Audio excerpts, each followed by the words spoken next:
BJP की बन पड़ी है। वही राजनीतिक दलों का यह मानना है कि फिर कांग्रेस कहां गई।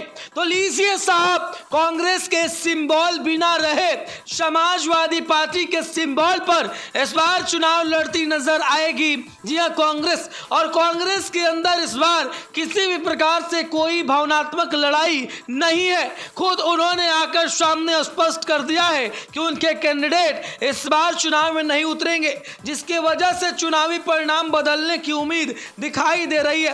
माना जा रहा है कि चुनावी परिणाम इस बार बदल सकता है। जिन राज्यों के अंदर कांग्रेस की सरकार नहीं बन पाई, इन बातों को देखते हुए कांग्रेस को सीट ना देने का निर्णय राहुल गांधी ने लिया। और राहुल गांधी का यह निर्णय आज इतना कठोर और मजबूत हुआ कि पूरी तरीकों से आज एक बार फिर एक नया माहौल बनकर तैयार हो चुका है। अब इसमें राजनीतिक ताकत आगे चाहे जो भी बदले, चाहे जो भी हो, लेकिन एक वक्त के साथ इन तस्वीरों के सामने शुद्ध होगी कि लड़ाई कैसे होने वाली है। इस लड़ाई में आगे किस तरीके की मजबूत हालात सामने आने वाले हैं। लेकिन आपसे विनती है, रिक्वेस्ट है, आग्रह है कि खबरों को ध्यान से सुनिएगा।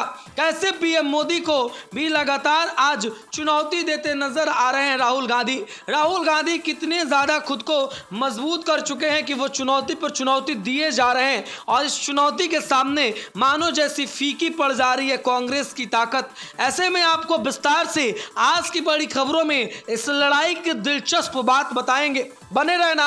और आज की इस बड़ी खबरों में जो दिन भर की तमाम जानकारी है वो हम आप तक साझा करने वाले हैं। हम आप तक बताने वाले हैं कि इस लड़ाई को कैसे लड़ने की कोशिश की जा रही है, इस लड़ाई में क्या कुछ नई और मजबूत एक्टिविटी सामने निकल करके आ रही है। सबसे ज्यादा चर्चा का अगर कोई चीज केंद्र बना है तो वह राहुल गांधी का प्रयास, राहुल गांधी की सफलता की कहानी। और राहुल गांधी ने भी इस बार मान लिया है कि उनकी चर्चा अगर हो रही है तो इसके पीछे बहुत सारी रीजन है। राहुल गांधी ने कहा कि पीएम मोदी ने लोगों को बरगलाया है, लोगों को डराया है, और ये लोग समझ चुके हैं। अब जनता जान चुकी है कि इन लोगों के डराने और धमकाने से तस्वीरें बहुत ज़्यादा उलट नहीं सकती। और इसीलिए जनता ने मूड बनाया है कि इस बार चाहे जो भी हो वो हमारे समर्थन में रह करके समर्थन करते हुए आगे मजबूती के साथ इस लड़ाई को आगे ले चलेंगे।